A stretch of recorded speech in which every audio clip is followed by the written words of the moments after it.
ओम सौराष्ट्रे सोमनाथं च श्रीशैले मल्लिकार्जुनम् उज्जैन्यां महाकाल ओंकारममलेश्वरम् परल्यां वैद्यनाथं च डाकिन्यां भीमशङ्करम् सेतुबन्धे तु रामेशं नागेशं दारुकावणे वाराणस्यां तु विश्वेशं त्र्यम्बकं गौतमी तटे हिमालये तु केदारं कुशमे सन्त शिवालये एतानि ज्योतिर्लिङ्गानि सायं प्रातः पठेन्नरः सप्तजन्म कृतं पापं स्मरणेन विनश्यति। नमस्कार, स्वागत है आपका आचार्य वाणी में। मैं आचार्य डॉक्टर विक्रमादित्य आपके साथ हूँ। आज का विषय हम बात कर रहे हैं सूर्य प्रधान सिंह राशि वालों के लिए 6 दिसंबर का दिन क्या कुछ लेकर आ रहा है, जान लीजिए। 6 दिसंबर को शनिवार का अवसर पड़ रहा है, पौष की द्वितीया तिथि पड़ रही है और साथ साथ आपकी राशि में जो धनयोग बना हुआ है वो और ज़्यादा बढ़िया तौर पे आपके लिए काम करने की स्थिति बना रहा है। आपने बहुत सारे विचार इन दिनों किए होंगे और विचारों में कहीं ना कहीं नई शक्ति आने के योग बनते दिखाई दे रहे हैं। उसको अब समय आ गया है कि उस पर कार्य करने की आवश्यकता है। बुध महाराज सूर्य के साथ आकर चतुर्ग्रही योग बनाकर आपके बैठने वाले हैं। रात को करीब करीब 8 बजे के आसपास बुध महाराज चौकड़ी लगा लेंगे, जुड़ जाएंगे शुक्र के साथ, सूर्य के साथ, मंगल के साथ, और ये कहीं ना कहीं चीज़ों के लिए आपको बड़े फेवर के साथ आगे आने के योग बनाएंगे। इस समय में आपकी चीज़ों को ऑर्गेनाइज करने में बहुत बढ़िया से आपको सहायता मिलने के आगे वाले समय में योग बनते दिखाई देंगे। नए विचार बहुत तेज़ी से आपके मनोमस्तिष्क में आते दिखाई देंगे। इस समय में उन पर थोड़ा कार्य करने का प्रयास कीजिए। शनि लगातार आपकी राशि के दृष्टिकोण से इस वक्त गलत ढैया में चल रहे हैं। जब भी शनिवार आए तो कम से कम एक बात ध्यान रखें कि नए कार्य की तरफ ना जाएं। इस बात का ध्यान रखते हुए कार्य करें और शनि का उपाय अवश्य कर लिया कीजिए। शनि के हज़ारों उपाय हैं ठीक करने के लिए, लेकिन उनमें जो भी आपको हम समय समय बताते रहते हैं उनको अवश्य करने का प्रयास कीजिए। तो इस शनिवार के दिन आपके लिए सबसे श्रेष्ठ ये रहेगा कि आप उस शनिवार के दिन काले कपड़े का दान या काले कंबल का दान करने का प्रयास कीजिए। वो आपके लिए सुंदर स्थिति को रखेगा। आपकी राशि के दृष्टिकोण से कहीं ना कहीं ग्रहों का प्रभाव, नेगेटिव जो प्रभाव है उसको शुभ करने का रास्ता आपके लिए बनाएगा। 7 तारीख का दिन रविवार का अवसर है, तृतीया तिथि विद्यमान है और इस दिन ग्रह नक्षत्रों के दृष्टिकोण से जो ग्रहों का योगायोग थोड़ा सा आपके लिए, जो दिन तो अच्छा दिखाई देता है लेकिन रात आते आते कहीं ना कहीं थोड़ा सा प्रभाव नेगेटिव हो सकता है, इसलिए ओवर एग्जर्शन मत कीजिएगा। मौसम थोड़ा सर्दी की तरफ जा रहा है, बदल रहा है और ऐसे में बहुत ज़्यादा स्वास्थ्य का ध्यान रखते हुए कार्य करने की ज़रूरत है। कई बार क्या होता है, हम एनर्जी बहुत ज़्यादा यूज़ करते हुए कार्य कर लेते हैं लेकिन बाद में हम पे भारी पड़ती है।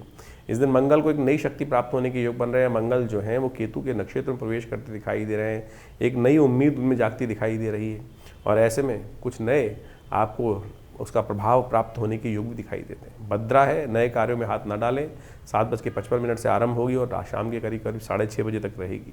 चतुर्थी है इस दिन, तो गणेश जी का सुंदर स्तवन करें। विघ्नहर्ता गणेश समस्त विघ्नों को दूर करने का रास्ता अवश्य बनाएंगे।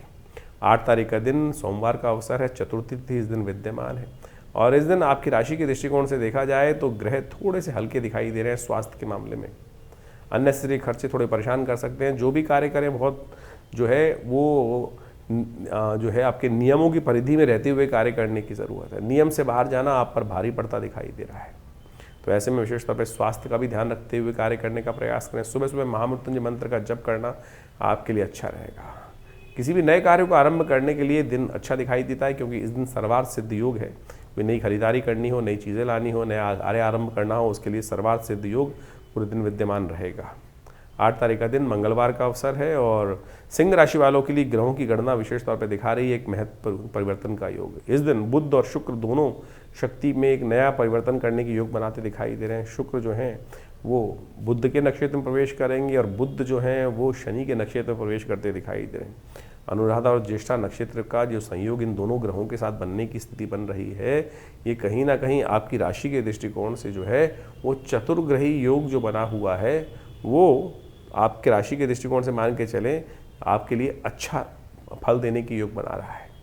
और ऐसे में आपके वो इस समय का यूटिलाइज करने का आपको प्रयास करना चाहिए। मंगल को शक्ति थोड़ी सी प्राप्त हो रही है, बस एक बात की ध्यान रखने की ज़रूरत है आपको कि मंगल जो है जब थोड़ी शक्ति प्राप्त करते हैं, जिस प्रकार के चतुर्ग्रही योग में बैठे हैं, वो कहीं ना कहीं अपनी अपनी जहाँ चलाने का प्रयास करते हैं और इस वक्त मंगल थोड़ी अस्त अवस्था में है तो जो है वो उतनी ताकत उसमें नहीं रखती है।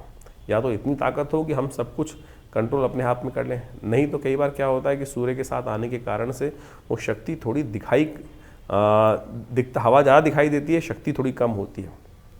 तो उसको ठीक करने के लिए, अपने आप को संयमित रखने के लिए आपको अच्छा है कि आप हनुमान जी का पाठ करें, सुंदरकांड का पाठ करें। जामवंत के वचन सुहाए सुनी हनुमंत अति सुख पाए, जिस प्रकार से कहा गया है ना, तो जो वृद्ध की बात जब अच्छी लगने लगे तब आप मान के चलना मंगल नेगेटिव नहीं पॉजिटिव है। और जब वृद्ध की बात आपको चोट लगने लगे, वृद्ध की बात सुनकर आपको गुस्सा आने लगे, तब आपको समझ लेना चाहिए कि मंगल आपका नेगेटिव चल रहा है। तो आप अपने आप स्थिति को जज करते हुए कार्य करने का प्रयास करें, क्या ग्रहों का योग चल रहा है।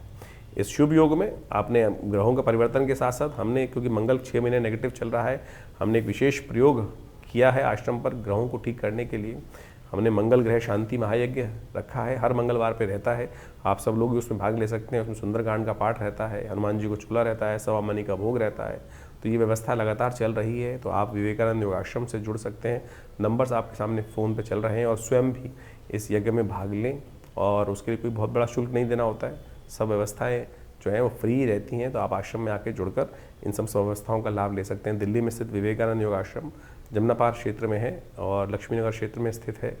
और आप पूरा एड्रेस फ़ोन पे जान सकते हैं, उससे जुड़ें। और मनोकामना सिद्धि मंदिर में हनुमान जी के दर्शन कर सुंदर यज्ञ में बैठकर सुंदरकांड का पाठ कर भगवान का प्रसाद ग्रहण करें, भगवान का आशीर्वाद ग्रहण करें, कृपा होगी। 10 तारीख बुधवार का अवसर, षष्ठी तिथि विद्यमान है और इस दिन ग्रह राशि के दृष्टिकोण से परिवर्तन की तरफ जा रहे हैं। आपकी राशि में ही बहुत बड़ा परिवर्तन होने के योग बन रहे हैं। मंगल जो आपकी राशि, जो सूर्य प्रधान आपकी राशि है, उसमें विशेष तौर पर चंद्रमा परिवर्तन कर रहे हैं। और साथ साथ एक बड़ा, सबसे जो बड़ी परिधि वाला ग्रह जिसको नेपच्यून कहा जाता है और जिसको जल का देवता माना जाता है, वरुण ग्रह के नाम से जिसका विख्यात ज्योतिष के दृष्टिकोण से है, उसमें एक भयंकर परिवर्तन आने के योग बन रहे हैं। ये विश्व के लिए कुछ प्रलंकारी योग बना सकता है, कुछ विस्फोटक योग उत्पन्न कर सकता है। मंगल नेगेटिव चल रहे हैं और ऐसे में ये नेपच्यून का मार्गी होना कहीं ना कहीं आतंकवादी घटनाओं को भी बढ़ाएगा, विस्फोट की घटनाओं को भी बढ़ाएगा। तो ऐसे में आपकी राशि के दृष्टिकोण से इस परिवर्तन का क्या प्रभाव है वो भी जान लीजिए। इस समय आपकी राशि के दृष्टिकोण से बहुत सारी इंट्यूशन आपको प्राप्त होने के योग दिखाई देते हैं। नया विचार आपके मनोमस्तिष्क में आने के योग दिखाई देते हैं। हाँ, उन पर क्रियान्वयन करने की आवश्यकता है, लेकिन दोपहर से पहले उसको कार्य कर लेंगे तो अच्छा रहेगा।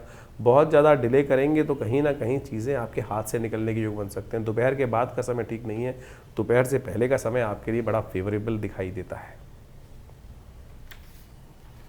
तो ज्योतिष की ग्रह गणनाओं के अनुसार से अभी आपने देखा कि दिसंबर में ग्रहों का ये परिवर्तन का जो योग बन रहा है, चाहे वो बृहस्पति का सबसे बड़ा परिवर्तन होने जा रहा है। बृहस्पति पुनः आप राशि में प्रवेश कर रहे हैं, मिथुन राशि में, और उसका प्रभाव जिस प्रकार से होगा बहुत तेज गति से होगा। अतिचारी बृहस्पति जिस प्रकार से बहुत जल्दी राशि परिवर्तन करने का योग बना रहे हैं, इसका प्रभाव व्यक्ति के जीवन में विशेष तौर पर समझना चाहिए। जिन राशि वालों के दृष्टिकोण से जिस प्रकार का योग बन रहा है, उसके अनुसार से आपको अपने जीवन में जो उपाय हमने बताए हैं उनको करने का सही रूप से प्रयास करना चाहिए।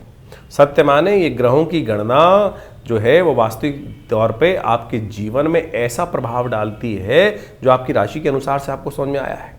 और इस राशि के अनुसार से यदि नेगेटिव प्रभाव है तो उसको ठीक करने के लिए जो उपाय सरल रूप से हमने आपके समक्ष उपस्थित किए हैं, समय समय पर उसको अवश्य करते रहना चाहिए। जैसे इन दिनों हमने आपको बहुत सारे जो तिथि के अनुसार से योग बताए हैं, उन सबको अच्छे से समझ लें। सत्य माने ये पिशाच मोशनी जो तिथि आई थी, उसके अंदर मैंने ऐसा प्रत्यक्ष रूप से देखा जो आपको अनुभव बताया है। हमने एक नहीं अनेक योग इस प्रकार के देखे हैं जो जिस प्रकार से तिथि के अनुसार से, शास्त्र के अनुसार से जो उपाय व्यक्ति कर लेते हैं तो उसके द्वारा जीवन में कष्टों का निवृत्ति का योग बन जाता है। नहीं तो भयावह जीवन है, चलता रहता है। देखिए, बड़े भाग्य से मानुष तन पाया है। 84 लाख योनि के बाद इन सब से भटकते हुए हमने बड़ा श्रेष्ठ समय प्राप्त हुआ, हमको ये सुंदर कार्य करने का, सुंदर भोगों को प्राप्त करने का योग बना। लेकिन फिर भी यदि हमारे जीवन में कुछ ना कुछ हम उसको वैज्ञानिक तौर पर चीज़ों को समझकर परिवर्तन ना लाएं तो फिर ये समय जो है व्यर्थ रूप से गवा देंगे। इसलिए परिष्कृत पद्धति से भारतीय संस्कृति के ऋषि मुनियों ने हर चीज़ का निदान, सकल पदार्थ है जग माही, कर्महीन पुरुष पावत नाही। तो इस बात को समझते हुए तो बड़े मुश्किल से जो बड़े भाग्य मानुष तन पाया है, इस समय को यूटिलाइज करने का हमें प्रयास करना चाहिए। चीज़ों को परिवर्तन करने का प्रयास। ऐसा कोई चीज़ नहीं है जो व्यक्ति अपने कर्म के द्वारा परिवर्तन नहीं कर सकता। हमारे पुराण, हमारे शास्त्र, हमारी कथाएं इस बात को विशेष तौर पर समझाने का प्रयास करती हैं कि कैसे कैसे लोगों ने अपने जीवन के उन कष्टों को निवृत्त करने के योग बनाए, कष्टों को दूर करने के योग बनाए, कर्म से बनाए हैं और भगवत भजन से बनाए हैं। तो यही वो जो टेस्टिमनीज हैं, जो विशेष तौर पे कथाएं हैं, वो सत्य कथाएं हैं वो, और किन किन के जीवन में कैसे कष्ट आए उनसे निवृत्ति के योग बने। तो आप समझें, इन समय के अनुसार से, इन ग्रहों के परिवर्तन के अनुसार से आपके जीवन में जो ये कष्ट चल रहे हैं, और सही रूप से उपाय सही रूप से कर लेने चाहिए।